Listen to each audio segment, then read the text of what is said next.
In 1922, a Mississippi plantation owner made a declaration that froze the entire Delta in disbelief.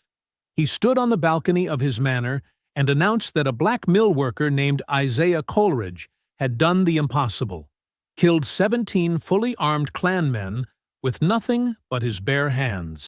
He didn't whisper it. He spread it deliberately, naming each missing Klansman as if reading from a roster of ghosts. But the part he didn't say was even stranger. Every one of those men had left his property the night before, riding out together under the assumption that Isaiah would be easy to dispose of. They never returned. The horses came back riderless. The men didn't come back at all. By sunrise, white officials barricaded roads. The Klan called an emergency gathering, and Isaiah's quiet neighborhood was surrounded. What exactly happened in those woods? How did 17 men vanish after hunting a single worker they believed couldn't fight back? Before we go any further, comment where in the world you are watching from, and make sure to subscribe because tomorrow's story is one you don't want to miss. The late afternoon sun hung low over the Red River lumber mill, casting long shadows across the dusty yard where Isaiah Coleridge stood, rolling down his sleeves. His muscles ached from 12 hours of lifting, sawing, and stacking timber. Sweat soaked through his shirt, despite the cooling air. He was 43 years old, and his body reminded him of that fact every single day. He nodded to the other workers as they dispersed, some heading toward the white section of town, others following him toward Sunset Hollow. The Black District sat a mile and a half from the mill, tucked against the pine woods like an afterthought. Isaiah walked the same path he'd walked for 15 years, ever since Laverne convinced him they could build something good here, despite everything working against them. The road was packed dirt, rutted from wagon wheels and hardened by summer heat. Isaiah passed the Henderson place first. Old Mrs. Henderson sat on her porch, fanning herself with a piece of folded newspaper. She raised her hand in greeting. "Evening, Isaiah." "Evening, Mrs. Henderson." His voice came out rough from sawdust and silence. 3 houses down, Mr. Josiah rocked slowly in his chair, Bible open on his lap. Isaiah touched his hat brim respectfully. The old man smiled, lines deepening around his eyes. The smell of cooking drifted from open windows, cornbread and greens, salt pork and beans. Children's laughter echoed from somewhere behind the houses. Isaiah's chest tightened. Laverne had wanted children. They'd tried for years before her illness took that possibility away, then took everything else. As he walked, the evening church choir began practicing at Mount Zion Baptist. Their voices rose sweet and strong through the warm air. Wade in the water. Children. The sound followed Isaiah as the houses thinned and the road curved toward the wooded bend. This stretch always felt longer, lonelier. Trees pressed close on both sides, tall pines that blocked the fading sunlight and made the air smell green and sharp. "God's gonna trouble the water." The choir's voices grew fainter behind him. Isaiah adjusted his lunch pail and kept walking. His boots scuffed against the dirt. He thought about Laverne's smile, the way she'd greet him at the door after work, how she'd make him wash up outside before letting him track sawdust through her clean house. The memory hurt and comforted him at the same time. The woods around him went silent. Isaiah slowed. The change was sudden, unnatural. Birds had been calling moments ago. Now, nothing. The wind that had rustled the pine branches died completely. The air became still and heavy. He stopped walking. Fresh wagon tracks cut across the road ahead, deep ruts that hadn't been there this morning. Beside them, cigarette stubs lay scattered in the dirt. Someone had waited here. Recently. Isaiah's heart began to pound. He turned slowly, scanning the tree line. They came out all at once. 17 men in white hoods emerged from the pines, forming a circle around him. Their robes caught the last rays of sunlight. Isaiah could see eyes through the crude eye holes, boots beneath the hems, hands holding clubs and rope. Isaiah Coleridge. The voice came from the largest figure directly ahead. "You've been causing trouble."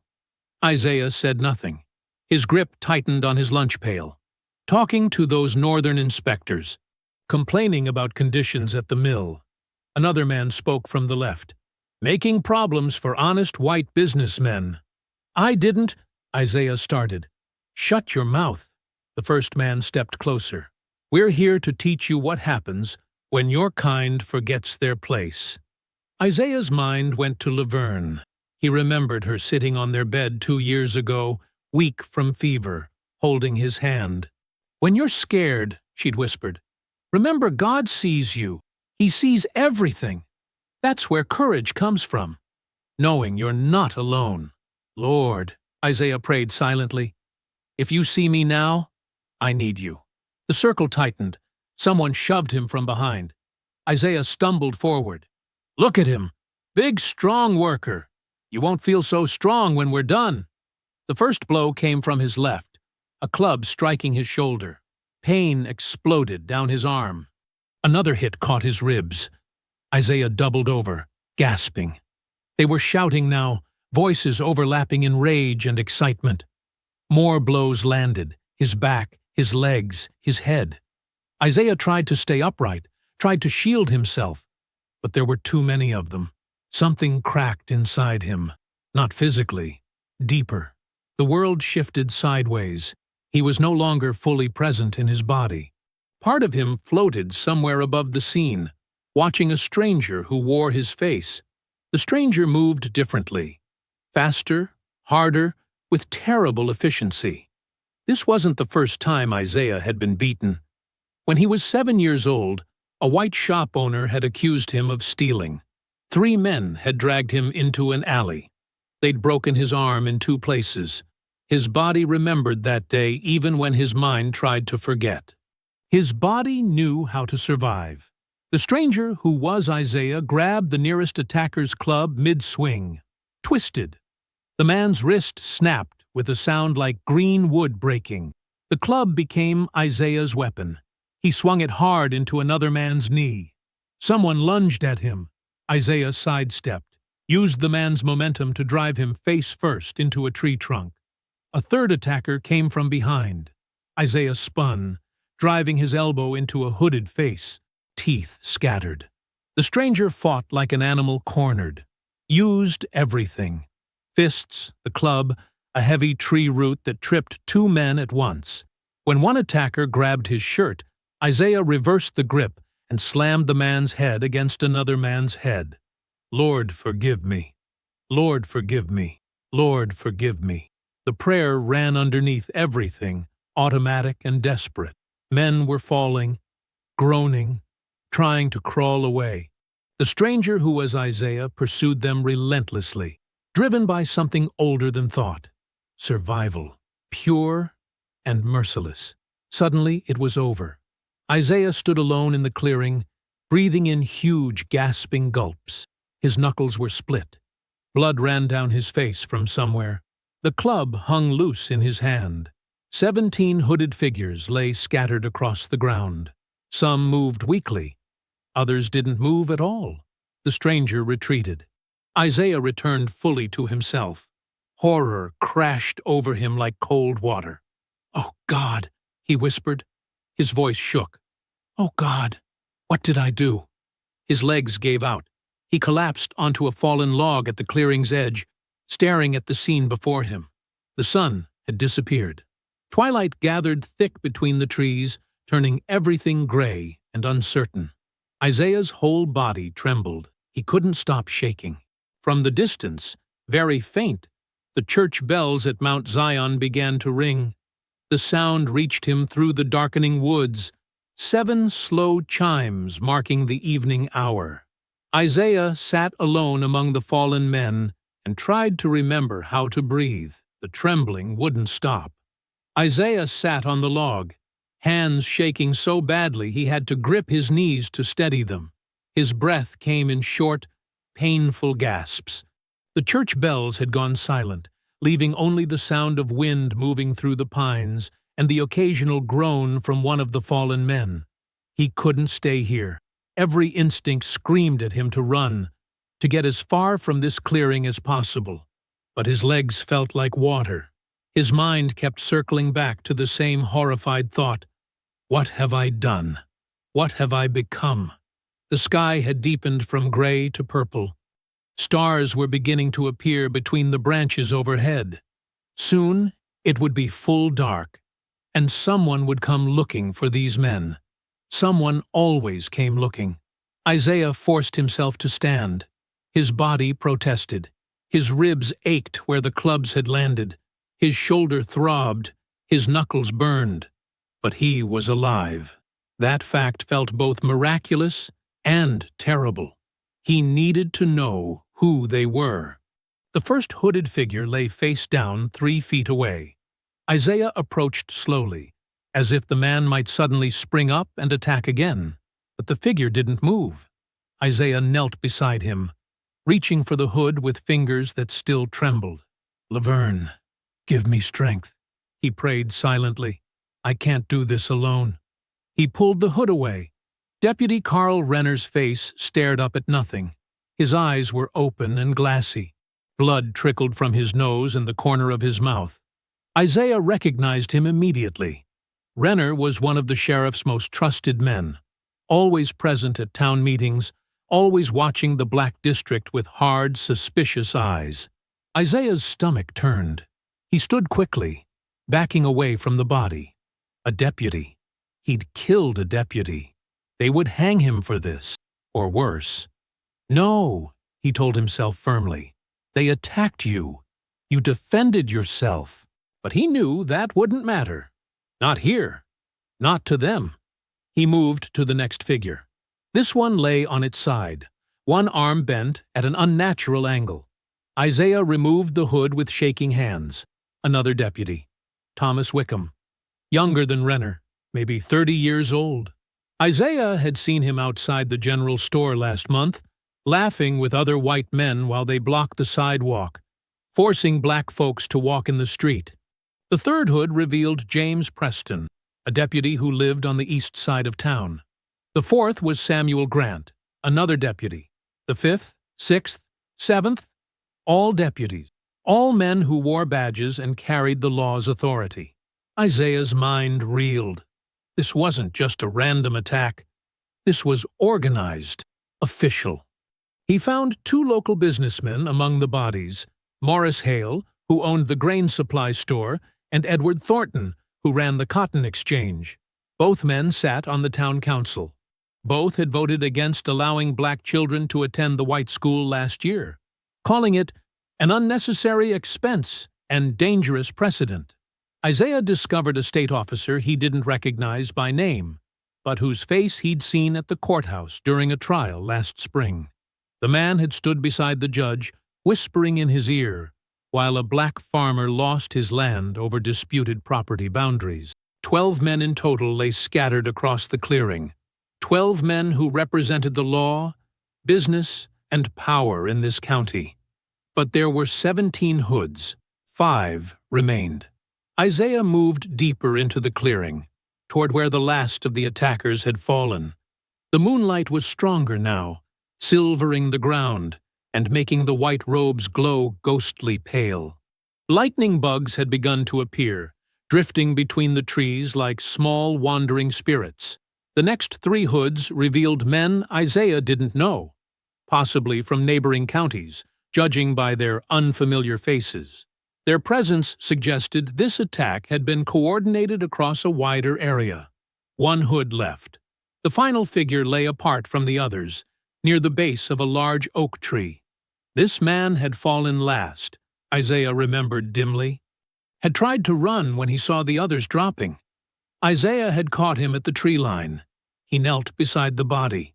Something about this one felt different. The robes were cleaner, better made. The boots beneath the hem were expensive leather, not the scuffed work boots the deputies wore. Isaiah reached for the hood. His hands had stopped shaking. Some numb, distant part of himself had taken over, the same part that had helped him survive the attack. He pulled the hood away. Pastor Ellery Kane's face looked up at him. "No," Isaiah whispered. "No." No, no. He fell back, landing hard on the ground. His heart hammered against his ribs. This couldn't be right. Not Pastor Kane. Ellery Kane was beloved throughout the county. He preached at First Baptist Church every Sunday, drawing crowds of white families who valued his sensible, moderate approach to Scripture. But more than that, some black families spoke of him with grudging respect because he occasionally called for Christian charity toward all people in his sermons. He'd never actively supported integration or equality, but he didn't preach the violent hatred that other white preachers did. Mother Delilah had mentioned him once, saying, "At least Pastor Kane don't call us animals from the pulpit. That's something, even if it ain't enough." Isaiah stared at the dead man's face. Kane looked almost peaceful, like he'd simply fallen asleep beneath the oak tree. But his presence here, in these robes, holding a club, meant to beat a black man to death. That revealed the truth. The moderate sermons were a mask. The respectable reputation was a lie. Pastor Ellery Kane had come here tonight intending to kill. Isaiah's breath caught. A sound escaped his throat. Half sob, half bitter laugh. Everything was a lie. The law, the church, the smiling faces that pretended to civility. All of it was rot underneath. "Laverne, did you know?" he wondered. "Did you see through them better than I did?" He forced himself to search the bodies. If this was organized, there might be evidence, something to explain why they'd come for him specifically. The mill complaints seemed too small a reason for 17 men to gather in secret. Most pockets held nothing useful: tobacco pouches, handkerchiefs, pocket watches. Deputy Renner carried a flask of whiskey. Morris Hale had a small Bible with a silk bookmark. The irony made Isaiah's throat tight. But in Pastor Kane's inner pocket, Isaiah's fingers touched paper. He pulled out a sealed envelope, official-looking with thick paper and dark wax. Even in the moonlight, Isaiah could make out the county seal pressed into the wax. The envelope was addressed to Pastor Ellery Kane, in formal script. Isaiah stared at it. Official correspondence delivered to a preacher who led a secret attack. Whatever this letter contained, it connected the county government directly to tonight's violence. He should open it now.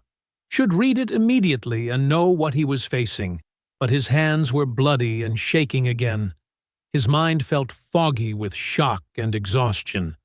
And some instinct warned him that once he read those words, everything would change in ways he couldn't take back. Isaiah slipped the envelope into his shirt pocket. He would read it at home, in safety, where he could think clearly.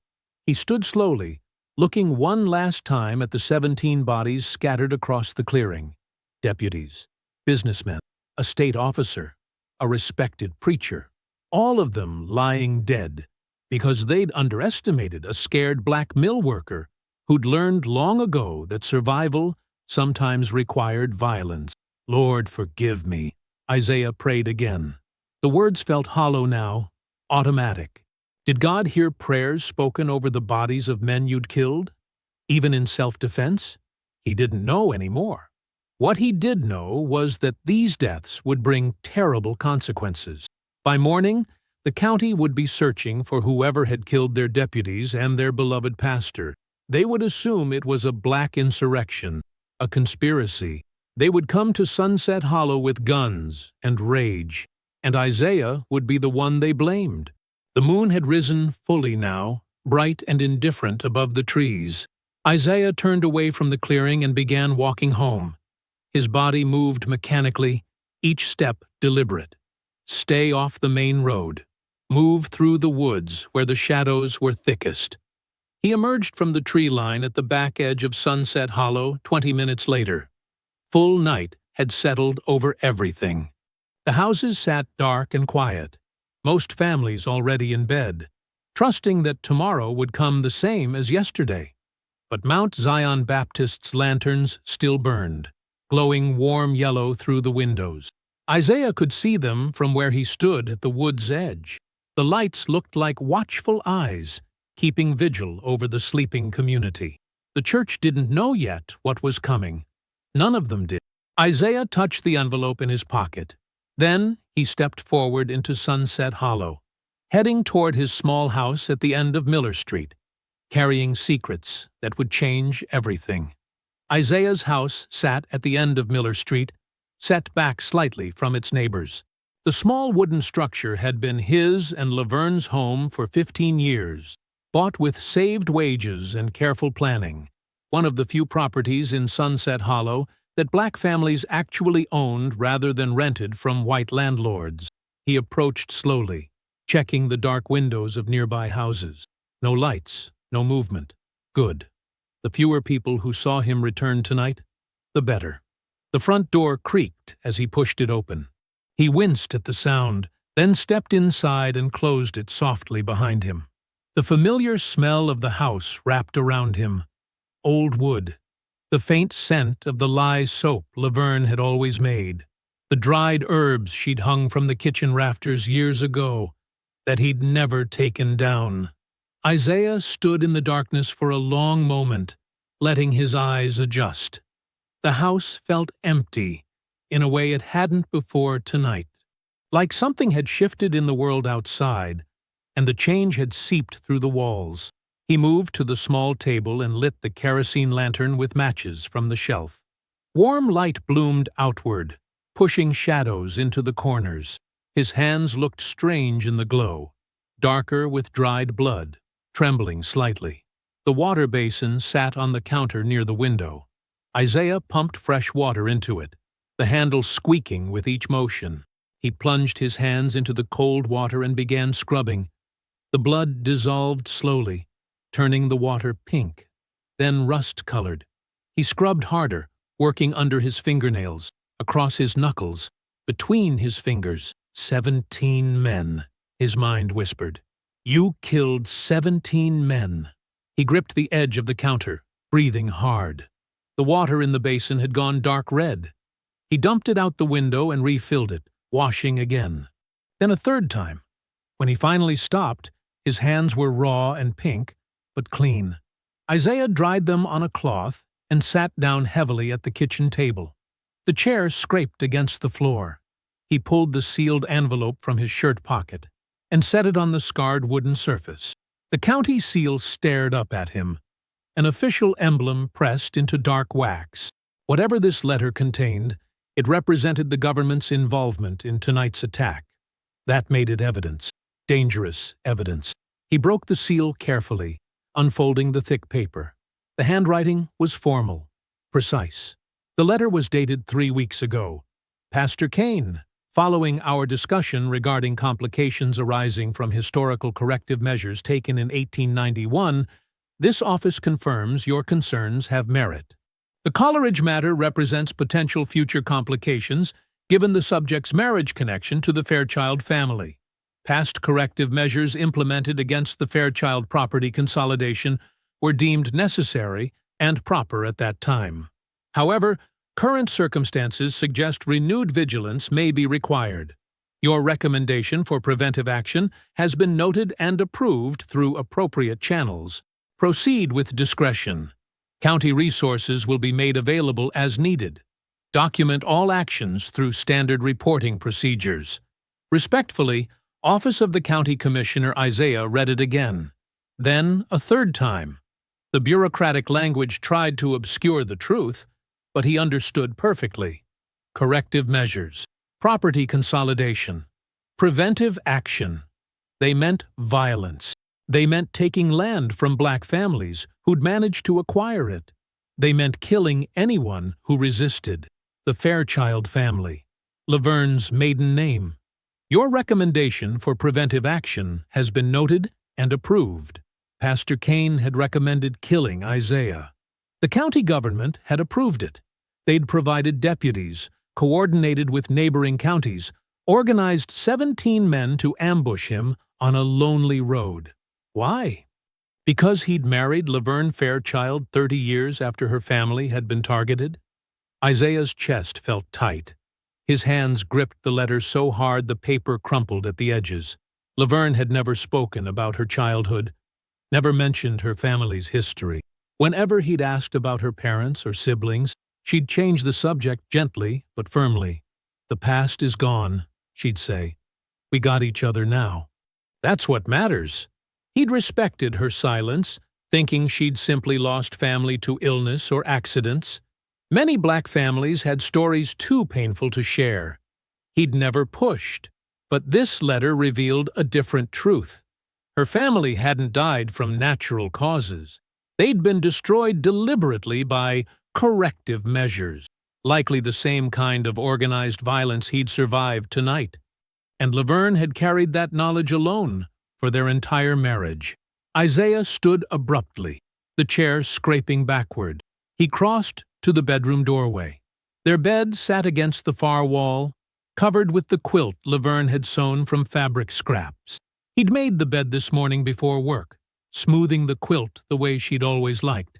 He knelt beside it now, one hand resting on the worn fabric. The floor was hard beneath his knees. He closed his eyes. "Lord," he whispered, "I don't understand. Why did she hide this from me? Why didn't she tell me about her family, about what happened to them?" The house was silent except for the faint hiss of the lantern burning in the kitchen. Was she protecting me? Or was the pain too deep to speak? He thought of Laverne's gentle strength, the way she'd steady him when mill work wore him down, the way she'd hum old spirituals while cooking, the way she'd hold his hand during Sunday services at Mount Zion, her faith quiet but unshakable. Had she been afraid the same violence would find them? Had she spent their marriage waiting for the past to catch up? "I wish you'd trusted me with this burden," Isaiah said softly. "I wish—" A shout cut through the night outside. Then another. Isaiah's head snapped up. He moved quickly back to the kitchen window and peered through the gap in the curtains. Torches. At least a dozen of them, moving through Sunset Hollow's streets. Mounted riders carrying lanterns and rifles. White men's voices calling out to each other. "Check every house on this block. Anyone hiding something, you bring them out. We got 17 missing men, and somebody in this district knows why." Isaiah's blood went cold. They were already here, already searching. He watched as riders stopped at Mother Delilah's house 3 doors down. They pounded on her door with rifle butts. She appeared in her nightdress, small and elderly, holding a candle. The riders questioned her roughly, their voices carrying across the quiet street. "You seen anything suspicious tonight? Any strangers? Anyone acting strange?" Mother Delilah's voice was thin but steady. "No, sir, nothing. Been inside all evening." They moved on, going house to house. Isaiah counted at least 15 riders visible on his street alone. There had to be more searching other parts of Sunset Hollow. The letter said, "Gone missing," Isaiah realized. The bodies haven't been found yet. They're searching blind, looking for any excuse to make arrests. If he ran now, tried to escape north, the riders would notice. They'd search his house and find evidence. Bloody clothes, probably. They'd blame his neighbors for harboring him. They'd burn homes, arrest families, hang whoever they suspected of involvement. The whole community would suffer for his survival. But if he stayed and they found him, they'd lynch him without trial. They'd parade his body as proof of black violence, use it to justify more corrective measures. Either way, people would die. Isaiah stepped back from the window. The letter lay on the kitchen table where he'd left it. Evidence of conspiracy. Proof that tonight's attack was government-sanctioned murder. But who would believe a black man's word against the county's official denials? Who would even let him present evidence before they put a rope around his neck? The riders' voices grew louder, closer. They were maybe 4 houses away now. Isaiah made his decision. He couldn't run, wouldn't run, because fleeing meant abandoning everyone in Sunset Hollow to face the consequences alone. But he also couldn't let them find the letter. If this was the only evidence of the truth, it had to survive. He moved quickly to the bedroom and pulled up a loose floorboard near the wall, a hiding spot he'd made years ago for their small savings. He placed the letter carefully inside, then replaced the board and pushed the bed back against the wall. The riders were at his neighbor's house now. Old Samuel Griggs, answering questions in his slow, careful way, trying not to give offense. Isaiah returned to the kitchen and sat down at the table. He would wait, stay calm, answer their questions respectfully, give them no excuse for violence. But he wouldn't sleep, wouldn't rest. He'd stay awake through this whole terrible night, listening to the patrols and planning his next move, because now he understood what Laverne had been protecting him from all those years, and he understood what he had to do. Find out what really happened to the Fairchild family in 1891. Uncover the truth about the corrective measures that had destroyed them, and protect his community from the same violence that had taken Laverne's family 3 decades ago. The riders passed his house without stopping. Their torches moved further down Miller Street, their angry voices fading into the distance. Isaiah sat motionless at his kitchen table, hands folded, eyes open. The lantern burned low. Outside, Sunset Hollow held its breath. Morning would come eventually. Dawn always came. And when it did, Isaiah Coleridge would begin asking questions that powerful men had spent 32 years trying to bury. The first light of morning came gray and hesitant, as if the sun itself feared what it might reveal. Isaiah stood on his small porch, one hand resting against the weathered post, watching Sunset Hollow wake under occupation. Sheriff's deputies moved through the streets in pairs, stopping at every house. Their voices carried sharp and demanding through the cool air. Families emerged onto porches, trying to answer questions without giving offense, their faces tight with worry. Isaiah counted at least 20 deputies visible from where he stood, more than he'd ever seen in Sunset Hollow at one time. They wore their badges openly and carried rifles slung across their backs like they expected armed resistance. "You seen anything suspicious last night?" A deputy's voice came from Mrs. Patterson's house next door. She was 70 years old, barely able to walk without her cane. "No, sir. Nothing at all." Her voice trembled. "I was asleep by 8 o'clock, like always. Anybody come knocking? Any strangers around?" "No, sir. Just quiet all night." The deputies moved on without another word, leaving Mrs. Patterson standing in her doorway, clutching her cane with white knuckles. Isaiah stepped back inside. He couldn't draw attention by watching too obviously. He changed into fresh clothes, his Sunday shirt and good trousers, and washed his face carefully in the basin. The water ran clear. No blood under his fingernails anymore. No visible signs of last night's violence, but the soreness in his shoulders reminded him. The bruises forming along his ribs, the split skin on his knuckles that he'd bandaged tightly. He ate a simple breakfast of cornbread and buttermilk, forcing himself to chew slowly despite having no appetite. A man needed strength for what was coming. The church bell rang at 7 o'clock. Not the usual Sunday call to worship, but 3 sharp clangs followed by 2 more. The signal for emergency gathering. Isaiah locked his door and walked toward New Hope Missionary Baptist Church. Other families emerged from their homes, moving quietly through the streets. Nobody spoke above a whisper. The deputies watched, but didn't interfere. The church sat at the heart of Sunset Hollow, a simple wooden building with a white steeple that Laverne had always loved. Isaiah climbed the front steps and entered through the open doors. Inside, maybe 60 people had already gathered. Elders sat in the front pews. Mothers held children close. Young men stood along the walls, their faces hard with barely contained anger. Pastor Thomas Green stood at the pulpit, a tall man in his 50s, with graying hair and steady eyes. He raised both hands for silence as more people filed in. "Brothers and sisters," he said, his voice filling the small sanctuary, "we gather this morning in troubled times. The sheriff's men are in our streets asking questions about missing white officials. They speak of violence and blame. They bring fear to our doorsteps. Murmurs of agreement rippled through the congregation. "But we know who we are," Pastor Green continued. "We know the truth of our hearts. So we come before God this morning to ask for protection, to ask for wisdom, to ask for the strength to endure whatever trials may come." He bowed his head. The congregation followed.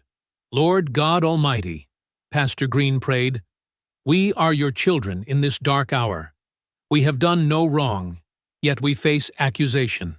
We have harmed no one, yet we fear for our lives. We ask you to shield us from unjust persecution. Give us courage to speak truth. Give us patience to bear false witness against us. And give us faith that you see all things, know all things, and will bring justice in your time. Amen," the congregation murmured. "We pray for our families, Lord. Protect our children from harm. Protect our elders from cruelty. Protect every soul in Sunset Hollow who seeks only to live in peace." Isaiah's lips moved silently with the familiar words. He thought of Laverne, how she'd sit beside him during prayers, with her head bowed and her hand in his, how her faith had been quieter than his, but somehow deeper, rooted in experiences she'd never shared. "We pray for understanding," Pastor Green said. "Help us see the path forward. Help us know when to speak and when to stay silent. Help us protect one another, as you have taught us." The prayer continued for several minutes. When Pastor Green finally said the closing Amen, the congregation lifted their heads slowly, as if reluctant to return to the harsh reality waiting outside. Isaiah remained seated as people began filing out. He needed to speak with Mother Delilah, but approaching her directly in front of others might draw notice. He waited until most of the crowd had dispersed. Mother Delilah sat in the third pew, her small frame wrapped in a dark shawl despite the warming morning. She was barely 5 feet tall, her brown skin deeply lined with age, her white hair pulled back in a tight bun. But her eyes were sharp and knowing as Isaiah approached. "Isaiah Coleridge," she said softly, "come sit beside me, child." He settled onto the pew, keeping enough distance to be respectful. The church was nearly empty now. Pastor Green spoke quietly with a group of elders near the door. "You look tired," Mother Delilah observed. "Troubled." "Yes, ma'am." Isaiah kept his voice low. "I need to ask you something. About Laverne." Mother Delilah's expression didn't change, but something flickered in her eyes. Recognition, maybe. Or old pain. "About her family," Isaiah continued. "The Fairchilds. What happened to them?" The elderly woman was quiet for a long moment. She folded her hands in her lap, her fingers knotted with arthritis. "That's a hard history to speak," she said finally. "Laverne never told you?" "No, ma'am. She never spoke of her childhood at all." Mother Delilah nodded slowly. "She carried that weight alone then?" "I wondered if she would." Isaiah waited. Outside, he could hear deputies shouting instructions to each other. "The Fairchild family owned good land," Mother Delilah began. 40 acres just east of here, with a creek running through it. Laverne's grandfather bought it after emancipation, paid cash money he'd saved for years, built a house, planted crops, did everything right and proper. She paused, gathering herself. But white folks wanted that land, especially the creek access. They offered to buy it for nothing. $10 an acre when it was worth 50. Laverne's father, Robert Fairchild, refused, said it was his family's legacy, not for sale at any price. Isaiah's chest tightened. He knew where this was leading. "That was 1891, Mother Delilah continued. "I was young then, maybe 25 years old, just starting my midwife work. I remember the threats starting. Notes left on their door, crops trampled, their well poisoned." "What happened?" Isaiah asked, though he already suspected the answer. "Pastor Ellery Kane happened." Mother Delilah's voice grew harder. "He was young then, too, barely 30, fierce as a wildfire, and twice as dangerous. He preached about maintaining Christian order, about preventing black prosperity that threatened natural hierarchies, dressed his hatred in scripture. She looked toward the stained glass window, where colored light fell across the empty pews. He led a group of men to the Fairchild property one night in August. They burned the house while the family slept inside. Laverne's mother got her and her younger brother out through a back window. The others, Laverne's father, her grandfather, 2 aunts, and her baby sister, they died in that fire. Isaiah felt sick. He thought of 13-year-old Laverne escaping through smoke and flames, losing almost her entire family in one terrible night. The county called it an accident, Mother Delilah said bitterly.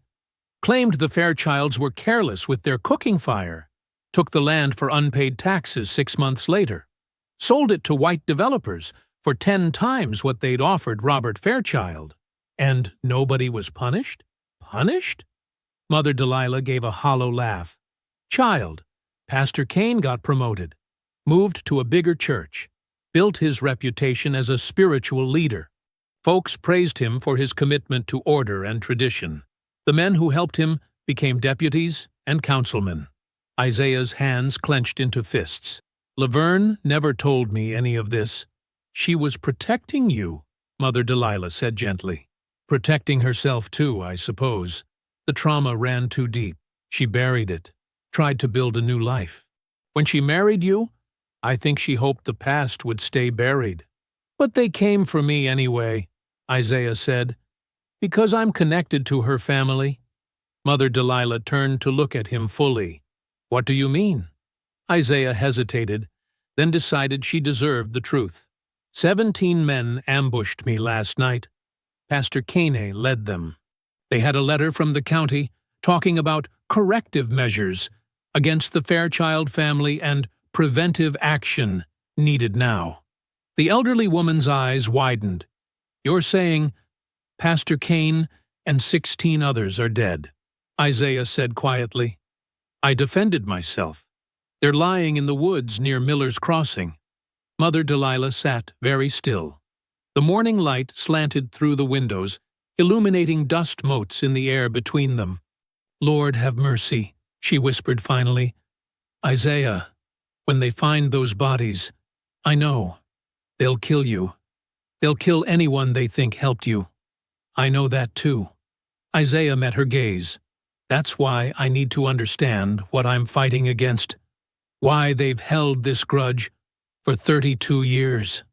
Mother Delilah reached out and placed her small, weathered hand over his. It's not a grudge, child. It's a system. They took the Fairchild land because they could, because black people owning good property threatens their control. And they'll do it again and again until someone stops them. How do I stop them? I don't know if you can. Her voice was sad but honest.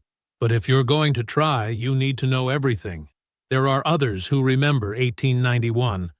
Others who've kept quiet all these years because speaking meant death. Will they talk to me?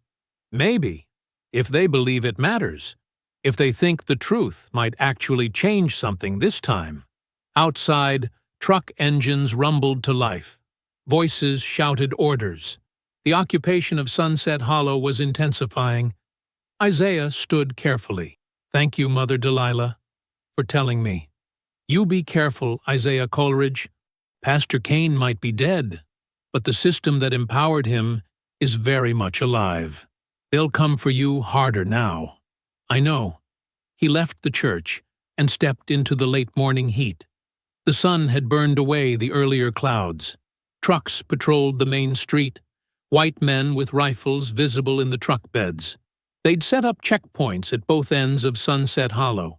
An unofficial curfew was clearly in effect, though nobody had announced it officially. Black residents stayed close to their homes. Children who normally played in the yards were kept inside. Isaiah walked home slowly, nodding respectfully at the deputies he passed. His heart pounded, but his face remained calm. Just another black man going about his business. Nothing suspicious. He reached his house and locked the door behind him. The letter was still under the floorboard where he'd hidden it. He checked to make sure, then replaced the board carefully. The afternoon stretched long and hot. Isaiah sat at his kitchen table, thinking through everything Mother Delilah had told him, planning his next moves. At 6 o'clock, the church bell rang again. Another prayer gathering, this time smaller. Just the elders and a few younger men, whose faith remained strong despite the fear. Isaiah joined them. They stood in a circle in the church sanctuary, holding hands while Pastor Green led them in petition. "Deliver us from evil, Lord. Protect the innocent. Give us strength for the trials ahead." The prayers washed over Isaiah like water. He held Elder Thomas Reed's hand on one side and young Marcus Johnson's on the other, feeling the community's strength binding them together. When the gathering ended, Isaiah walked home through deepening twilight. The checkpoints had doubled. More trucks, more armed men, the occupation tightening like a noose. Inside his house, Isaiah didn't undress. He lay on his cot, fully clothed, hands folded across his chest, staring at the ceiling. Through the thin walls, he heard distant shouts, engines revving, boots on wooden porches. He thought of Laverne as a child, escaping through flames. He thought of her carrying that trauma silently through their whole marriage. He thought of Pastor Kane's satisfied smile as he preached about Christian order while planning murder. Isaiah's lips moved in silent prayer. The words Pastor Green had spoken earlier cycling through his mind like a shield. "Deliver us from evil. Protect the innocent. Give us strength." The night deepened. Sunset Hollow held its breath. And Isaiah Coleridge lay awake, every muscle tense, waiting for whatever morning would bring. Isaiah woke before dawn, his body stiff from lying tensed on the cot all night. Gray light filtered through the curtains. He rose slowly, every joint aching from the fight 2 nights earlier. He moved to the kitchen and started a small fire in the stove. The ritual of making breakfast felt almost absurd given everything happening around him, but he needed to maintain appearances. Just another ordinary morning. Just another black man starting his day. He cooked grits in a dented pot, stirring them mechanically. Added a little salt and butter he'd saved. Made weak coffee from grounds he'd used twice already. Sat at the scarred wooden table and ate without tasting anything. Through the window, he could see neighbors emerging from their homes. Samuel Griggs stood on his porch, talking with Old Man Jefferson and Marcus Johnson, their voices carried in the still morning air. "Heard they mobilized 3 more counties' worth of deputies," Samuel was saying. His voice held poorly concealed panic. "My cousin works at the courthouse. Says they're treating this like a full uprising." "Ain't no uprising," Jefferson replied firmly. "Just white folks looking for excuses." "Don't matter what's true," Marcus said quietly. "Matters what they believe, or what they want everyone else to believe." Isaiah ate another spoonful of grits. The conversation outside continued. "Sheriff brought in state investigators," Samuel went on. "They're talking about federal charges, conspiracy to commit murder, insurrection against lawful authority." "Lord have mercy," Jefferson breathed. Isaiah finished his breakfast and washed the bowl carefully. He could feel the weight of what he needed to do, settling over him like a physical burden. Mother Delilah's words from yesterday echoed in his mind. You need to know everything. But knowing wasn't enough. He needed proof. Real evidence that could counter the sheriff's false narrative. Something that couldn't be dismissed or ignored. He thought about the sealed letter he'd found on Pastor Kane's body. It had mentioned Laverne's family directly, used official county language. That meant records existed somewhere. Documentation of the system that had destroyed the Fairchilds and countless others. Isaiah stepped outside. The morning sun was already hot, promising brutal heat by midday. He nodded to Samuel and the others. "Morning," he said quietly. "Isaiah." Samuel's face showed poorly hidden fear. "You hear what they're saying?" "Heard. They're going to arrest somebody soon. Make an example." I expect so. Isaiah walked past them, heading toward the well. He drew water and drank deeply, then filled a canteen. Behind him, the conversation resumed in urgent whispers. He spent the morning doing small chores around his house, maintaining the appearance of normalcy, chopped kindling, swept the floor, mended a loose board on the porch. All the while, his mind worked through the problem. The sheriff's office. That's where the records would be kept. County documents, official correspondence, the ledgers of coordinated violence disguised as law enforcement. It was dangerous, impossibly dangerous, but Isaiah couldn't see another path forward. By midday, the sun blazed overhead. Most people retreated indoors to escape the heat. The white patrols became less frequent, deputies seeking shade themselves. Isaiah slipped out his back door. He wore his oldest work clothes and kept his head down. Just another laborer, nothing worth noticing. He took the back alleys and narrow paths that wound through Sunset Hollow, avoiding the main streets with their checkpoints. The town proper lay a quarter-mile away. He moved carefully, pausing at corners, checking before crossing open spaces. The heat worked in his favor. The few white men he saw were focused on staying cool, not watching for suspicious movement. Isaiah reached the edge of downtown without incident. The sheriff's office occupied a red brick building on Main Street, 2 stories, barred windows on the ground floor, the county seal above the entrance. Normally it would be heavily occupied, but the midday heat had driven most deputies out to patrol or to the diner for lunch. Isaiah circled around to the alley behind the building, a cracked rear window near the ground, probably to a storage room or unused office. He'd noticed it weeks ago when working a delivery job. He glanced around. The alley was empty. He moved quickly to the window and tested it.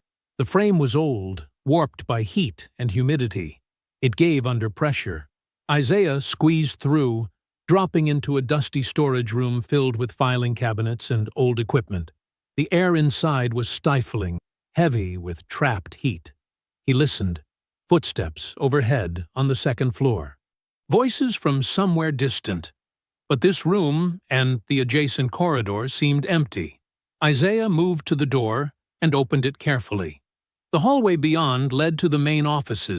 He could see sunlight through an open doorway at the far end. The sheriff's private office. His heart hammered as he crept forward. Every floorboard seemed to creak. Every breath sounded too loud. The sheriff's office was exactly as he'd imagined. Heavy desk, leather chair, filing cabinets lining the walls, framed photographs of white officials, a county map with pins marking different locations. Isaiah went to the filing cabinets first. Locked. He searched the desk drawers, finding keys in the third one he tried.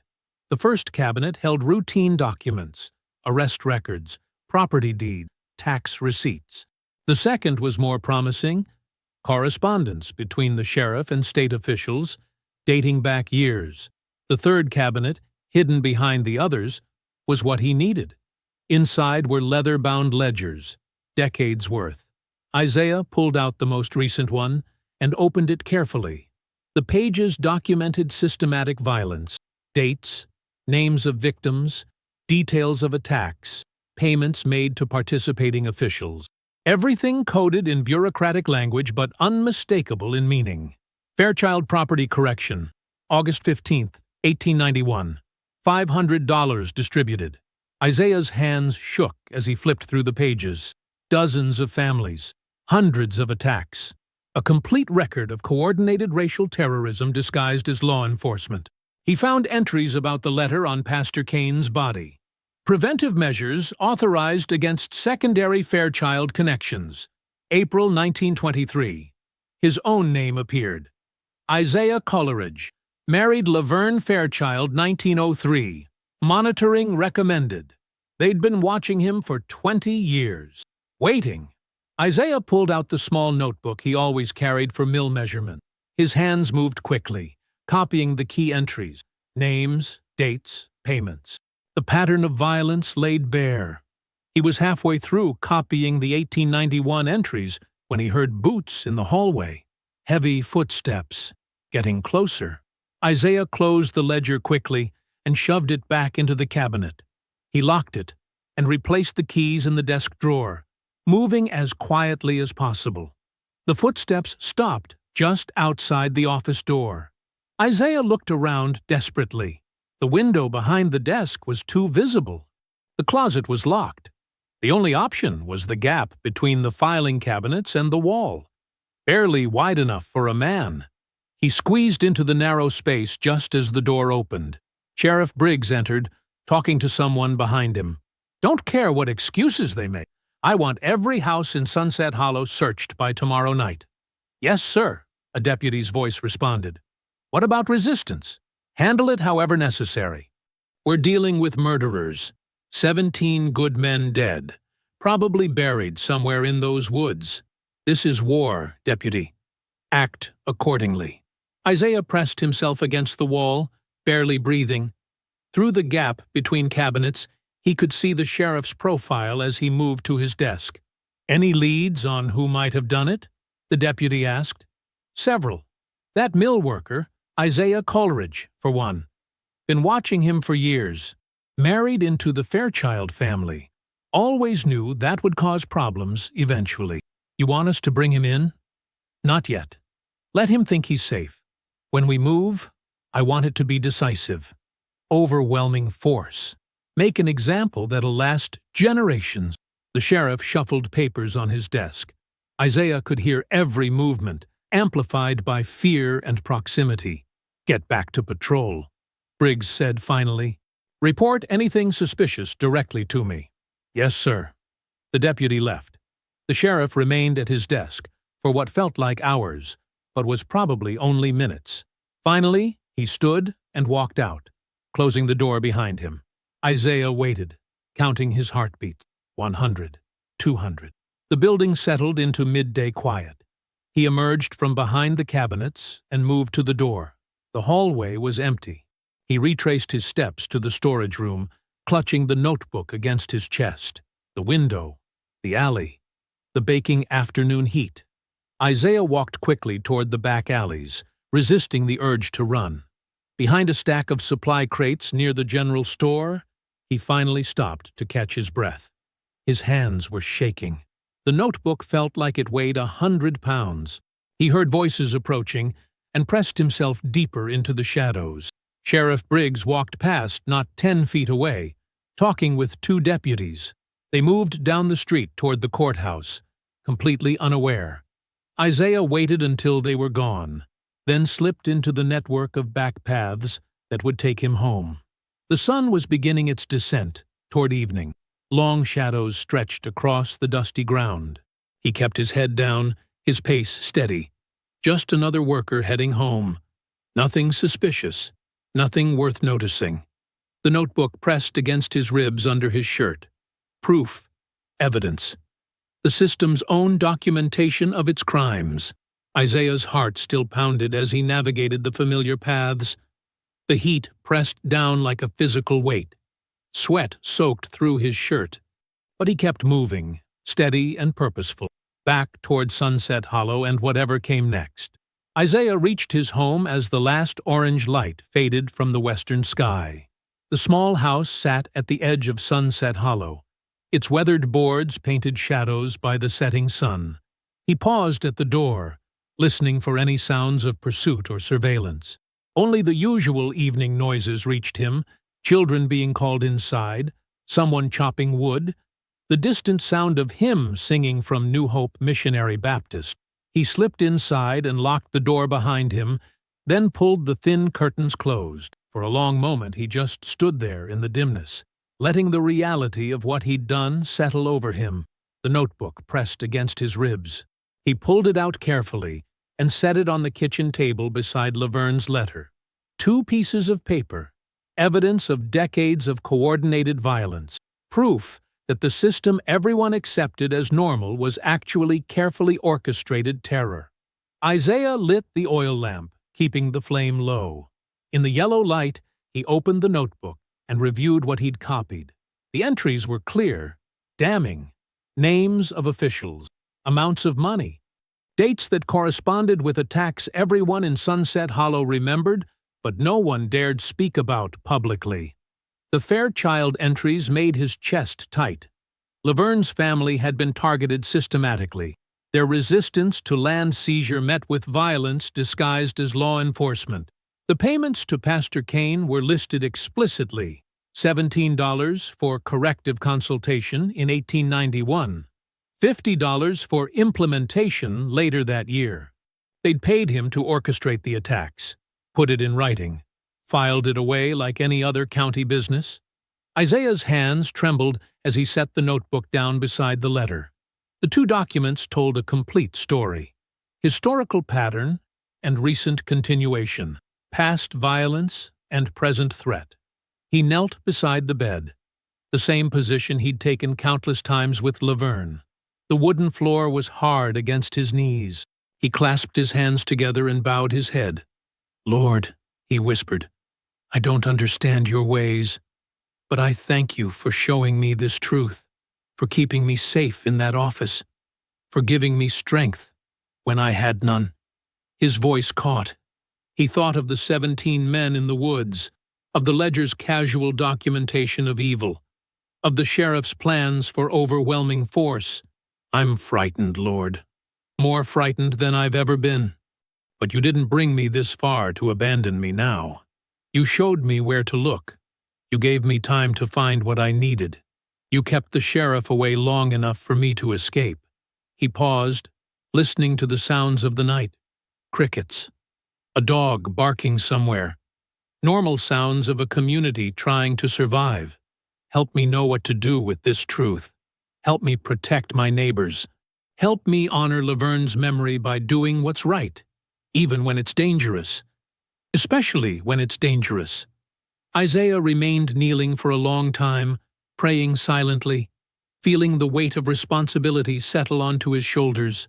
Finally he stood, his knees aching, and carefully placed the notebook and letter under a loose floorboard beneath his bed. He replaced the board and pushed the bed back into position. For the first time in days, he felt something like hope. Not certainty, not safety, but the possibility that justice might be achievable, that the truth could matter.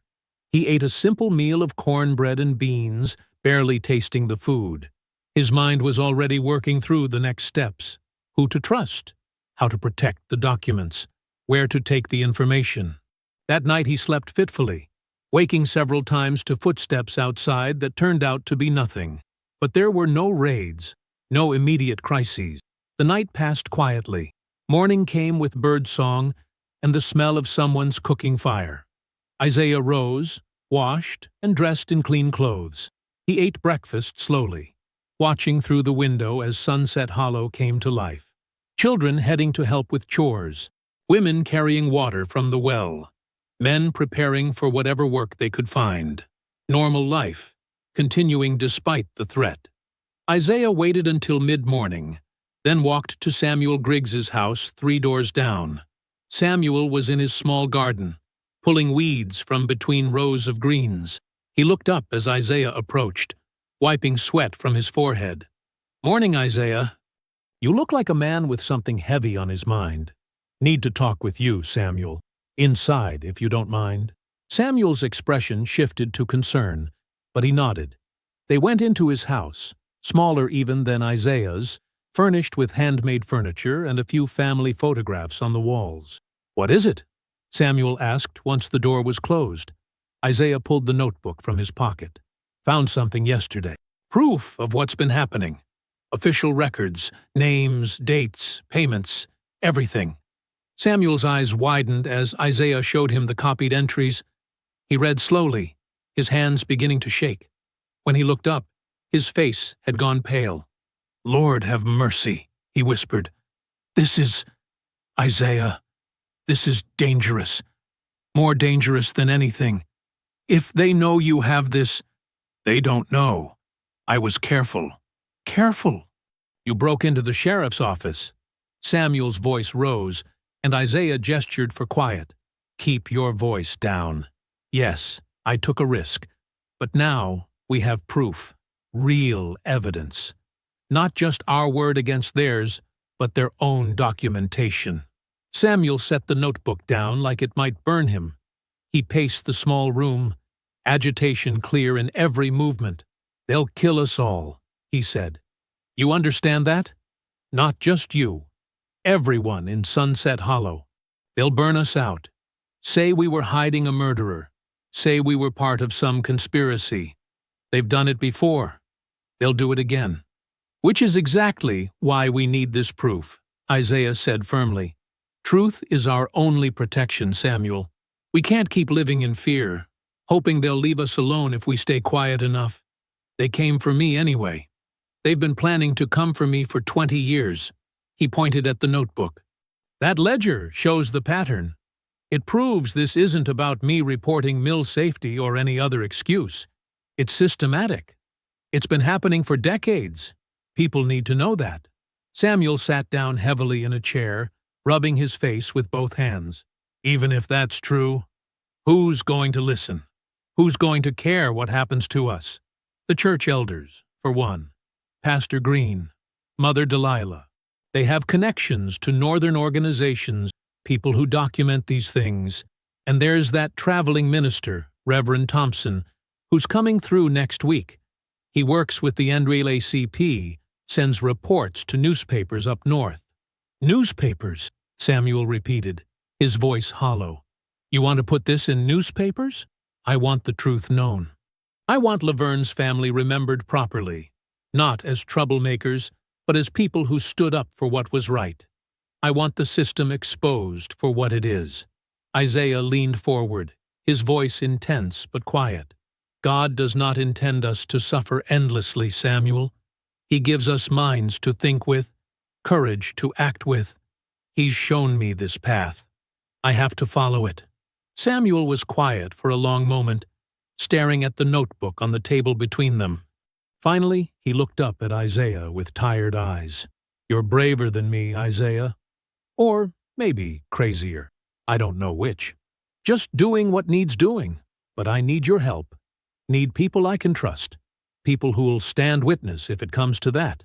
"If it comes to that," Samuel echoed. He took a deep breath, then nodded slowly. "All right.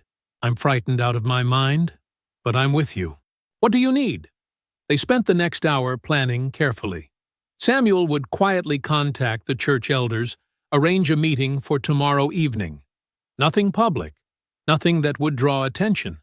Just a gathering of trusted people who could decide together how to proceed. Isaiah would make a second copy of the key entries, hide one set in a different location. Insurance against the documents being destroyed or seized. By midday, Isaiah left Samuel's house feeling something he hadn't felt in days. Progress. Real, tangible movement toward justice. The sun was high and bright overhead, the heat building toward afternoon intensity. He spent the rest of the day doing routine tasks, maintaining normalcy, but inside, his mind was planning, preparing. The church elders would know what to do. They had survived decades of this system, had developed networks and strategies for resistance that stayed just below the threshold of white retaliation. Evening came with the usual sounds, families gathering for supper, children playing final games before dark, the church bell ringing for evening prayer. Isaiah ate alone, as he had for 3 years since Laverne's death. But tonight, the loneliness felt different. Not permanent, not endless, just temporary solitude before a larger community effort. After dark, he retrieved the documents from under the floorboard and made a careful second copy by lamplight. His handwriting was neat, precise, every entry documented clearly. When he finished, he wrapped one set in oilcloth and hid it in a tin box buried behind his woodpile. The other set went back under the floorboard. Insurance, redundancy, the habits of someone who'd learned not to trust that anything would work out easily. Finally, as full night settled over Sunset Hollow, Isaiah prepared for bed. He knelt once more in prayer, this time offering thanks instead of desperate pleas. "Lord, thank you for this day. for Samuel's courage despite his fear, for the path becoming clearer, for the possibility that justice might be possible. He paused, thinking of Laverne, of her family's suffering, of the long history of violence the ledger documented. Help me see this through. Give me wisdom to protect my neighbors while pursuing truth. Give us all strength for what's coming. Isaiah climbed into bed, his body exhausted from tension and fear and the day's careful work. But his mind was calm in a way it hadn't been since the ambush in the woods. The documents lay safe under the floorboards. Tomorrow would bring the next step. But tonight, he could rest. His eyes closed, his breathing slowed, and for the first time since everything began, Isaiah Coleridge slept deeply. His last conscious thought, a whispered prayer of thanks into the darkness. The hour before dawn was the darkest, that deepest point of night, when even the stars seemed to dim. Isaiah slept deeply, his breathing steady, his face peaceful in the shadows of his small bedroom. The documents lay undisturbed beneath the floorboards, their hiding place secure. Outside, Samuel Griggs stood motionless in the empty street. He'd been standing there for over an hour, frozen between his front door and Isaiah's house. The distance was barely 30 feet, but it might as well have been miles. His hands shook. His heart hammered against his ribs so hard it hurt. He couldn't stop thinking about the ledger, about the names, about what would happen when the sheriff discovered those documents existed. Samuel had seen what happened to families who crossed the white power structure. Entire households burned out. Men disappearing into the night, found weeks later in rivers or woods. Women and children scattered, homeless, broken. The system didn't just punish individuals, it destroyed communities as warnings to others. And Isaiah wanted to take that evidence public, wanted to hand it to northern organizations, to newspapers, to people who would shout it from rooftops. Samuel could already see the retaliation coming like a storm on the horizon, inevitable and catastrophic. His own children slept inside his house, his wife, his elderly mother who lived with them. All of them would suffer when the white rage came down on Sunset Hollow. "Lord, forgive me," he whispered into the darkness. "Lord, forgive me for what I'm about to do." He'd been praying those same words for an hour, hoping God would send him a different answer, hoping for courage to match Isaiah's conviction, hoping for faith strong enough to believe truth could actually protect them. No answer came, just silence and fear. Samuel's feet moved before he consciously decided to move them. One step, then another, crossing the empty street toward Isaiah's house. The dirt was cool under his bare feet. Every sound seemed impossibly loud. His breathing, the rustle of his nightshirt, the creak of Isaiah's gate as he pushed it open. He paused at the front door, hand hovering over the latch. This was his last chance to turn back, to return home, to trust Isaiah's plan and whatever consequences followed. Instead, he lifted the latch as quietly as possible and pushed the door open. The hinges were well oiled. Isaiah kept everything in his house maintained carefully. The door swung inward, without sound. Samuel stepped inside, his eyes already adjusted to the darkness, and carefully closed the door behind him. Isaiah's breathing came soft and steady from the bedroom. Deep sleep, the kind that came from exhaustion and temporary peace. Samuel felt bile rise in his throat. He moved through the front room, memorizing where furniture sat, avoiding the creaky floorboard near the stove that he'd stepped on 100 times during past visits. His hands trembled so badly he had to clench them into fists to steady them. The bedroom doorway was dark. Samuel paused there, looking at Isaiah's sleeping form. A good man, a strong man who'd survived horrors and never let them break his spirit. A man who'd loved his wife deeply and honored her memory by seeking justice for her family. A man Samuel was about to betray completely. "Forgive me," Samuel mouthed silently. "God forgive me." Isaiah, forgive me. Laverne, forgive me. He knew where Isaiah had hidden the documents, had seen him glance toward that spot near the bed multiple times during their conversation. Samuel knelt slowly beside the bed, his joints popping softly in the silence. He worked his fingers under the loose floorboard, feeling for the package. There, wrapped in cloth, just as he'd expected. He pulled it free, the board lifting slightly with a faint scraping sound.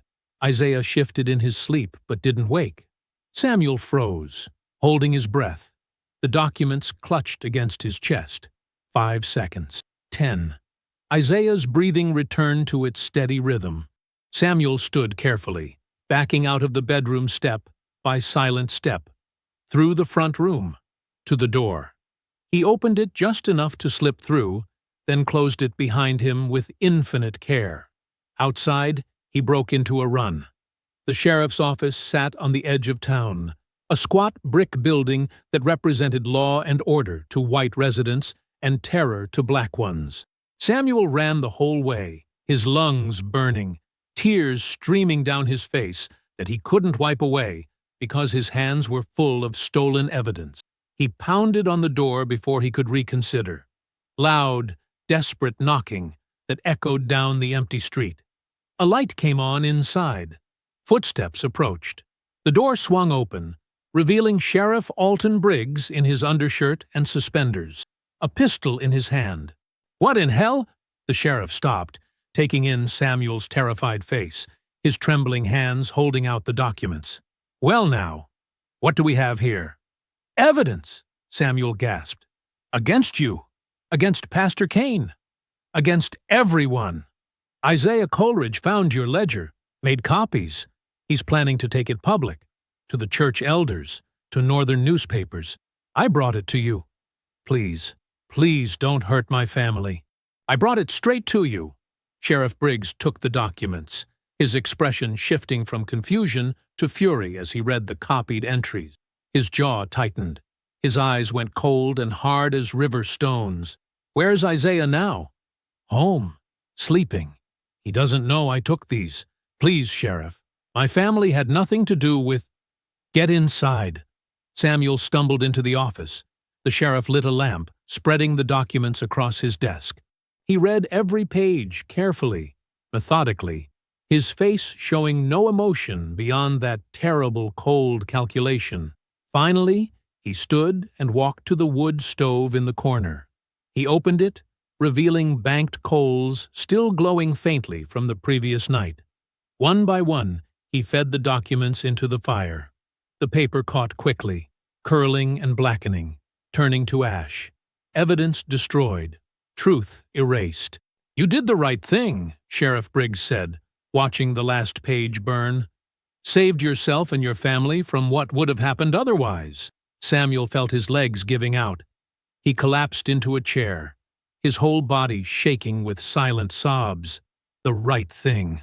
The words felt like poison. The sheriff pulled on his uniform jacket, buckled his gun belt, and walked to the door. "Boys!" he shouted into the pre-dawn darkness. "Get up! We got an arrest to make." Within minutes, a dozen armed men assembled.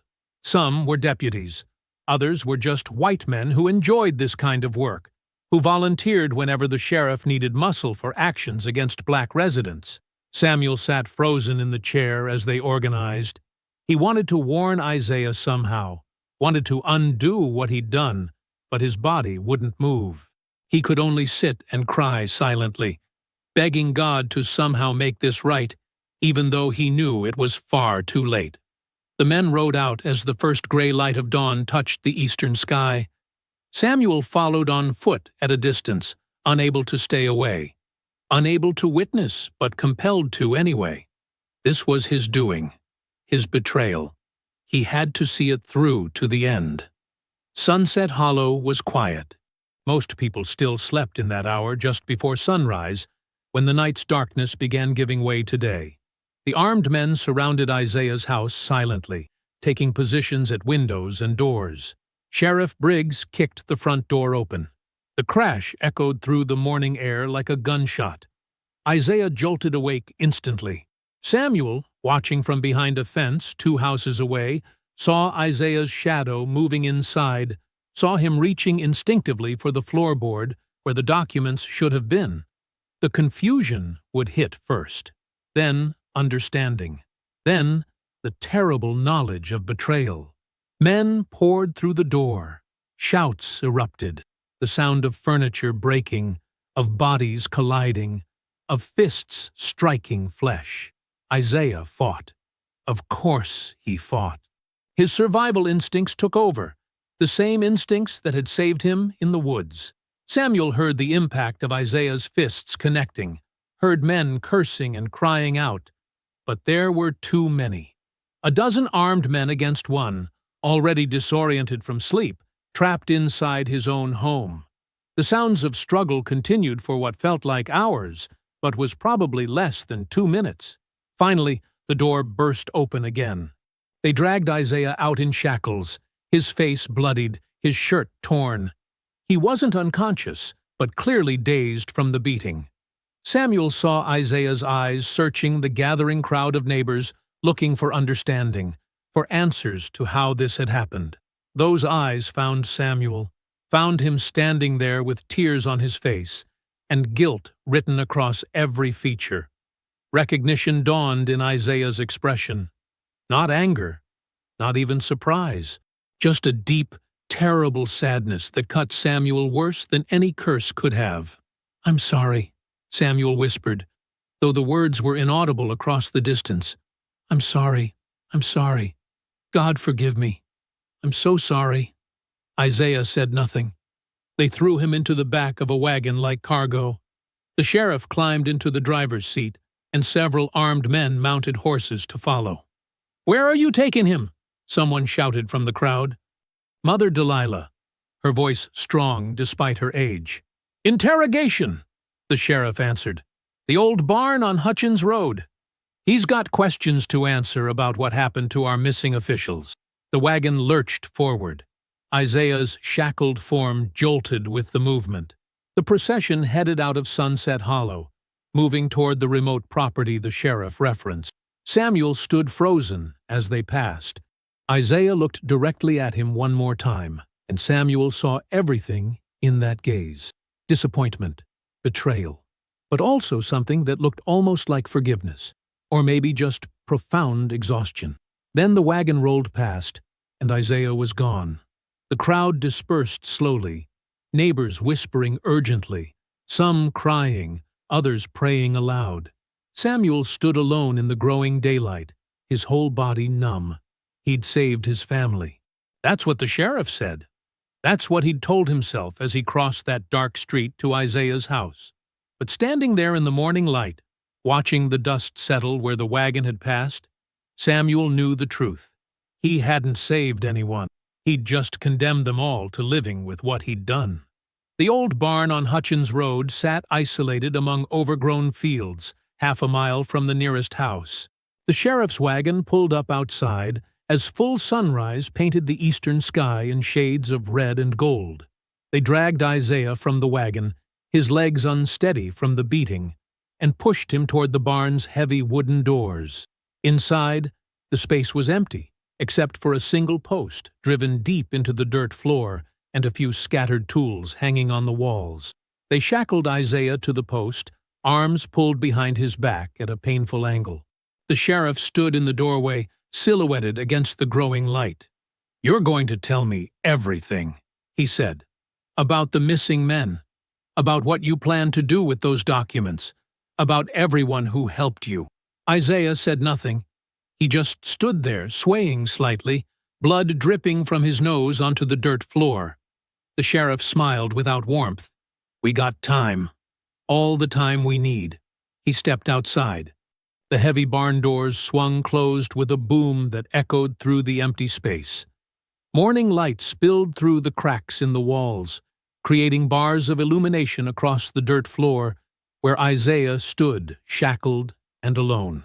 Outside, the sheriff posted guards and lit a cigarette, settling in to wait for the right moment to begin his work. Act 2 ended there, in that locked barn, with all hope apparently lost, and justice reduced to ashes in a sheriff's stove. The morning light slanted through cracks in the barn walls, creating thin bars of illumination that cut across Isaiah's face. He sat slumped against the post, wrists shackled behind him, shoulders aching from the unnatural angle. Blood had dried on his lip. His right eye swelled nearly shut. Sheriff Briggs paced in front of him, boots stirring up small clouds of dust with each step. "Let's try this again," the sheriff said, his voice carrying that same cold calculation Samuel had witnessed earlier. "Tell me about the others. Tell me who helped you plan this attack on our officials." Isaiah lifted his head slightly. His voice came out hoarse but steady. "There was no attack. They came for me." The sheriff's hand moved fast. The slap cracked across Isaiah's face, snapping his head to the side. Pain exploded through his jaw. "Wrong answer." The sheriff crouched down to eye level. 17 men don't just disappear. 17 men including Pastor Kane. May his soul rest in peace. Good men. Godly men. And you expect me to believe they attacked you? One man? Isaiah tasted blood in his mouth. He swallowed it. "I expect you to believe the truth." Another blow. This one to his ribs. Isaiah gasped, the air driven from his lungs. "The truth," Sheriff Briggs said slowly, "is what I say it is. And the truth is, you're an uppity colored who thought he could cause trouble, thought he could challenge the natural order of things, thought he could spread lies about honest officials." Isaiah forced air back into his lungs. Through the pain, through the fear, he found Laverne's voice in his memory. "Keep your dignity," she'd told him once after a particularly bad day at the mill. "They can take everything else, but your dignity belongs to God alone." He prayed silently. "Lord, give me strength. Help me honor her memory. Help me stay true." "I reported safety violations at the mill," Isaiah said quietly. "Men were getting hurt. Colored and white both. That's all I did." The sheriff straightened up, shaking his head. "See, that's where you made your mistake. Thinking you had the right to report anything. Thinking your opinion mattered." He walked to the barn wall and selected a tool hanging there.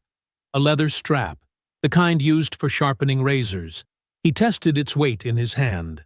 Isaiah closed his eyes. He thought of Laverne sitting in their kitchen on Sunday mornings, reading scripture aloud while breakfast cooked on the stove. Her voice had been soft but clear, finding comfort in the Psalms. "The Lord is my light and my salvation. Whom shall I fear?" The strap whistled through the air. Pain exploded across Isaiah's shoulders. He bit down hard to keep from crying out. "Who helped you?" the sheriff demanded. "Give me names." Isaiah said nothing. Another strike. Then another. Between blows, the sheriff asked questions about the documents, about Isaiah's plans, about other men in Sunset Hollow who might have encouraged him. Each time, Isaiah remained silent, or spoke only simple truths that gave away nothing about his neighbors. The morning stretched on. The bars of sunlight moved slowly across the dirt floor as the sun climbed higher.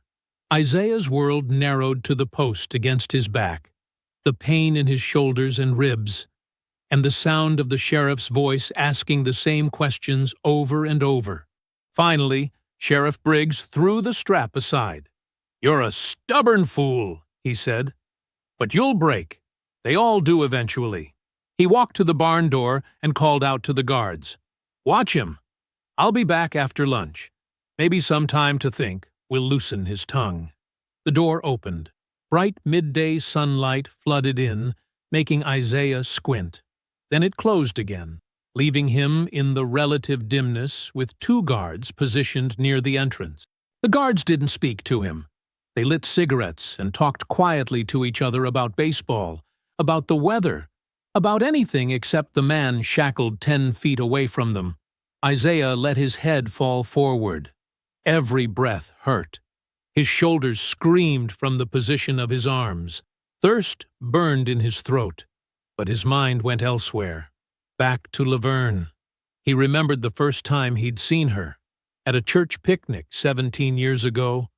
She'd worn a yellow dress and had been helping Mother Delilah serve sweet tea to the elders. Her smile had caught him completely off guard, so genuine and warm in a world that offered precious little warmth to people who looked like them. He remembered their wedding, small and simple in the New Hope Missionary Baptist Church. Pastor Green had led them in their vows. Laverne's hands had trembled in his, but her voice had been steady when she promised to love him in sickness and health, in times of plenty and times of want. He remembered quiet evenings sitting on their porch, watching fireflies while she hummed hymns. She'd had a beautiful voice. Sometimes she sang full verses, the old spirituals her grandmother had taught her. Other times, just wordless melodies that seemed to come from somewhere deep and ancient. He remembered her final days, the fever that came on so suddenly and burned so hot. She'd been delirious near the end, calling out for her mother, for people Isaiah had never met. Once she'd cried out about fire, about men on horses, about hiding in the cellar while the world burned above.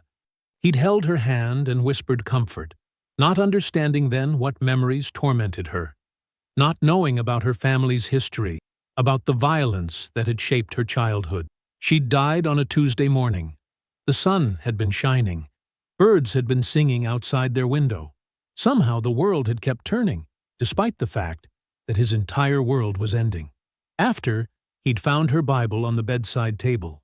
Inside, pressed between the pages of Psalms, was a small photograph of a house he'd never seen and people he didn't recognize. On the back, in faded ink, the Whitfield place, before. Before what? He'd wondered then, but had no answers. Now he understood. Before Pastor Kane and men like him had come. Before the violence and the dispossession. Before Laverne's family had been scattered or killed. She'd carried that pain alone, protecting him from it, never wanting to burden him with the weight of her past. Fresh tears mixed with the dried blood on Isaiah's face. "I'm sorry," he thought. "I'm sorry I didn't understand. I'm sorry I couldn't protect you from what haunted you." The afternoon wore on. The guards changed shifts.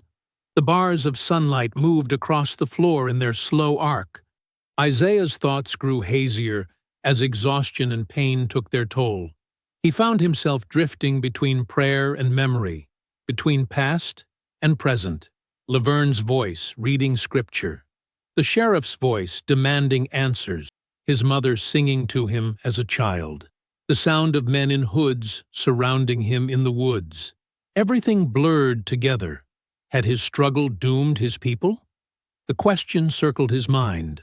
If he'd just stayed quiet, just accepted the dangers at the mill, would everyone be safer now?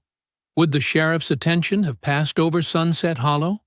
But he heard Laverne's voice again, clearer this time, not from memory, but from something deeper. "You can't live on your knees forever," she seemed to say.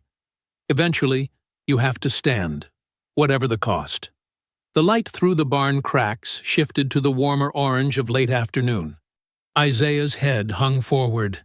His breathing came shallow and painful. He heard the wind picking up outside, rustling through the overgrown fields surrounding the barn.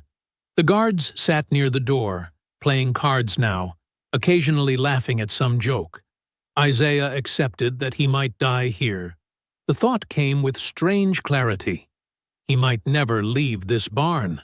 The sheriff might beat him until his body gave out, then claim he died resisting arrest or trying to escape. His people would know the truth, but knowing wouldn't save them. His death would just become another story whispered in the dark, another name added to the long list of those who had been taken by the system. He thought of Mother Delilah, of Pastor Green, of all the elders who'd survived so much already. They would endure this, too. They would mourn and pray and carry on, because that's what they'd always done. The wind grew stronger. Isaiah heard it whistling through gaps in the barn walls. Then he heard something else, something that didn't quite fit the pattern of wind and rustling grass. Footsteps. Multiple footsteps, moving quietly but deliberately. Isaiah lifted his head as much as he could manage. The guards hadn't noticed yet, still focused on their card game. The footsteps came closer. More than one person. Maybe several.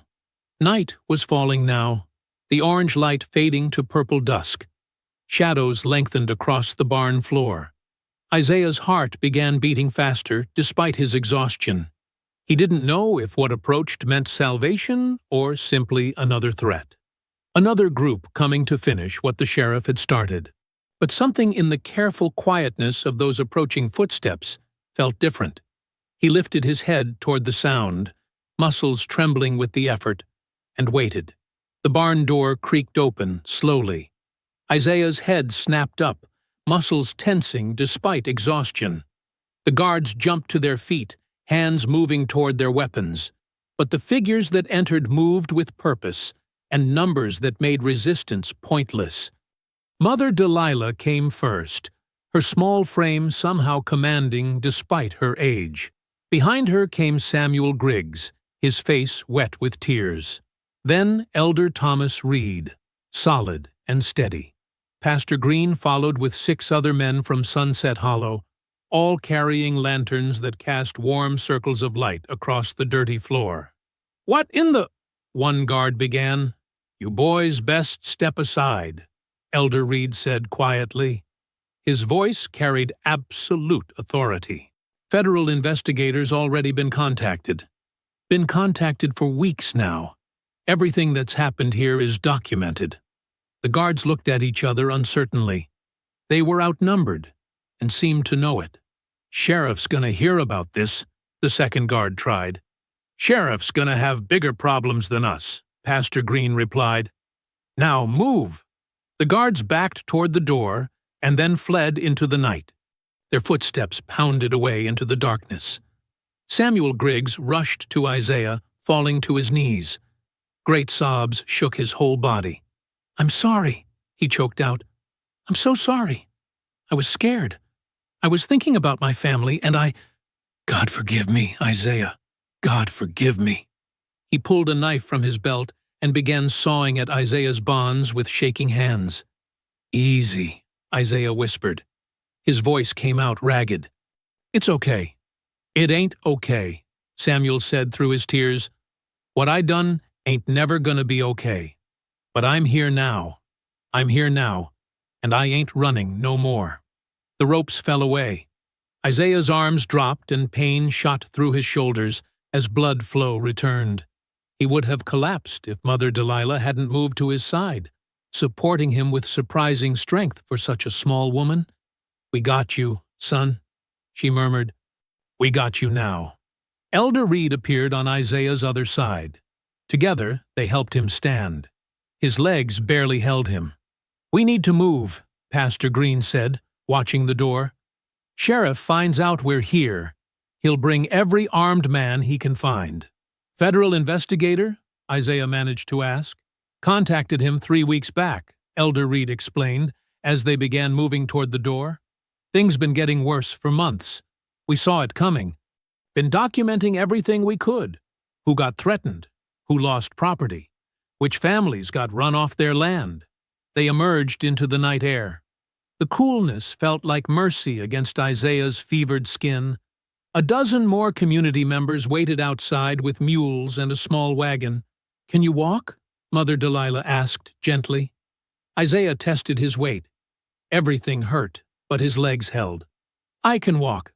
"Good," she said, "because we got a ways to go and can't risk the main roads."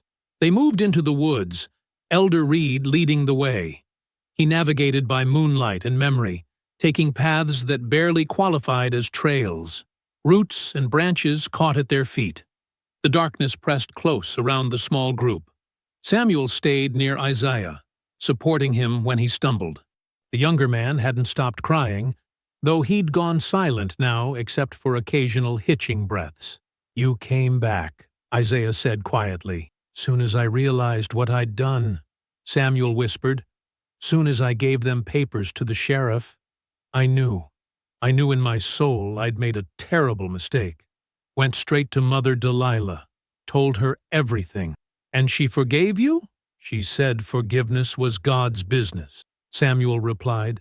But she let me help make it right. Said that was all any of us could do. Try to make things right when we've done wrong. They walked in silence for a while. The woods were full of night sounds, insects chirping, small animals moving through underbrush, an owl calling somewhere overhead. Then Elder Reed raised his hand. Everyone froze. Voices carried through the trees, horses nickering. The group dropped to the ground as one, pressing themselves into the shadows. Isaiah felt Samuel's hand grip his shoulder. On his other side, Mother Delilah's lips moved in silent prayer. A patrol passed on the road 30 yards to their left. 6 mounted men carrying rifles and torches. Their light flickered through the trees. "Can't have gone far," one voice said. "Sheriff's gonna have our hides if we don't find him," another replied. The patrol moved on. Their voices faded into the distance. Still, the group remained motionless for several long minutes. Elder Reed finally stood and motioned them forward. They continued through the woods, moving even more carefully now. The night stretched on. They crossed a creek, the cold water shocking against Isaiah's skin. They skirted around a clearing where a fox watched them pass with glowing eyes. They climbed a ridge and descended into a hollow where the trees grew so thick that almost no moonlight penetrated. Isaiah's strength began failing. His vision swam. Several times, Samuel and Mother Delilah had to support most of his weight. "Almost there," she kept whispering. "Almost there, child. Just a little further." They emerged from the woods into an overgrown field. In the distance, silhouetted against the pre-dawn sky, stood an old schoolhouse. Light glowed in its windows.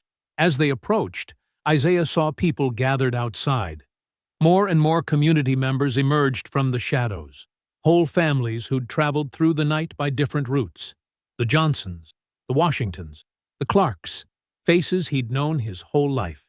They entered the schoolhouse. Inside, benches had been arranged in rows. Dozens of people sat or stood, talking quietly. The air hummed with nervous energy, but also with something else, something that felt like hope. Pastor Green moved to the front of the room and raised his hands. The talking quieted. "Let us pray," he said. Every head bowed. Isaiah, supported between Samuel and Mother Delilah, bowed his as well. "Lord," Pastor Green's voice rang out clear and strong, "we come before you tired and afraid. We come bearing wounds both seen and unseen. We come asking for strength to speak truth when speaking truth is dangerous. We come asking for protection as we face those who would silence us. We come asking for justice in a world that has denied us justice for so long." "Amen," the congregation murmured. "We come remembering all those who came before us," the pastor continued. "All those who suffered, all those who died, all those who had their voices stolen. We speak for them now. We speak for those who could not speak. Amen. Guide us, Lord. Give us courage. Give us wisdom. And whatever comes, let us face it together, as your children, united in faith and in our common struggle toward righteousness. Amen. Amen." The prayer ended. People began moving again, speaking softly to each other. Isaiah saw Elder Reed speaking with a group of older men near the windows. They held papers, testimonies, he realized, documented accounts of everything that had happened. Mother Delilah guided Isaiah to a bench and helped him sit. Someone brought water. He drank slowly, feeling it soothe his raw throat. "The federal man's supposed to arrive this morning," she explained. "We got witnesses ready, got documentation, got families willing to speak about what's been done to them, even though they're scared." Samuel sat beside Isaiah, still looking stricken. "I wrote out what I did," he said quietly, "about taking the papers, about giving them to the sheriff. Figure if we're speaking truth, Might as well speak all of it, even the parts that make me look bad. Isaiah looked at him. That took courage. No, Samuel said. What you did took courage. What I did was betray a friend. I'm just trying to be less of a coward now. Outside, the sky was lightening. Dawn approached with its soft gray light. People continued arriving. The schoolhouse filled. Quiet conversations filled the air, punctuated by occasional scripture recitations. An elderly woman near the front quoted from Isaiah, "No weapon forged against you will prevail." Others joined in with familiar verses, drawing strength from words that had sustained them through generations of struggle. Isaiah sat among them, feeling the warmth of community surrounding him. His body still hurt. Fear still lived in his chest, but something else lived there too now. The morning light grew stronger, spilling through the schoolhouse windows and touching the gathered faces with gold. The courthouse steps felt like a mountain. Isaiah climbed them slowly, supported by Elder Reed on one side and Samuel on the other. Behind them came the witnesses, Mother Delilah, Pastor Green, and dozens of community members who'd traveled through the night to be here. They moved together in silence, their footsteps echoing against the stone. Sheriff Briggs waited inside with his remaining deputies. He stood near the judge's bench, arms crossed, face set in a sneer that suggested he still believed himself untouchable. When he saw Isaiah enter, something dark flickered across his expression. "This is a farce," Briggs announced to the room. "These people got no business here making accusations. This is a legal proceeding, not a—" "Sheriff Briggs!" The voice came from the front of the room, calm and measured. Federal investigator Raymond Walsh sat at a table, papers spread before him. He was a middle-aged white man with graying hair and sharp eyes that missed nothing. "Everyone has business here. That's why I came. Now, please, sit down." Briggs glared, but took a seat. His deputies flanked him, hands resting on their holsters in obvious threat. Walsh turned his attention to the assembled community members. "I've received documentation from Elder Thomas Reed regarding coordinated racial violence in this county spanning several decades. Today, I'll hear testimony to corroborate these claims." He paused, letting his gaze move across the faces before him. "I want everyone to understand, this is a federal investigation. Interference or intimidation of witnesses will result in immediate arrest. Is that clear?" "Crystal," Briggs muttered. The testimonies began. One by one, witnesses came forward. They spoke of land seizures, false arrests, beatings that went unpunished, homes burned while authorities looked the other way. Their voices shook but held steady, each person adding another piece to a pattern that could no longer be denied. Mrs. Adelaide Washington, 73 years old, described how her husband had been killed in 1901 after refusing to sell his land below market value. "They said it was an accident," she testified, her voice thin but clear. "Said he got caught in his own plow, but I saw the rope marks on his neck. I saw them, and I knew." Young Thomas Johnson, barely 20, recounted his father's arrest last year on fabricated theft charges. "They took him in the night, beat him so bad he couldn't work for months, all because he asked for fair wages at the mill." The testimonies continued through the morning. Walsh took notes, occasionally asking clarifying questions. Sheriff Briggs shifted in his seat, his face growing redder with each account. When Mother Delilah took the stand, the room seemed to hold its breath. "I delivered babies in this county for 50 years, she said. "White babies and black babies both. I know every family's history. I know things people try to forget." She looked directly at Walsh. "I knew Laverne Coleridge when she was just a girl. I knew what happened to her family when Pastor Ellery Kane led men to drive them from their land. I knew why she never spoke of it, because speaking meant dying." She described the attack in detail, the midnight raid, the fires, the bodies never found. the official record that claimed the family had simply moved on. "All of this," she said, gesturing to the gathered witnesses, "all of this been happening for longer than most of us been alive. It's a system. It ain't random violence. It's organized. It's approved. And it's been protected by the very people who should have stopped it." Walsh set down his pen. "Do you have documentation supporting these claims?"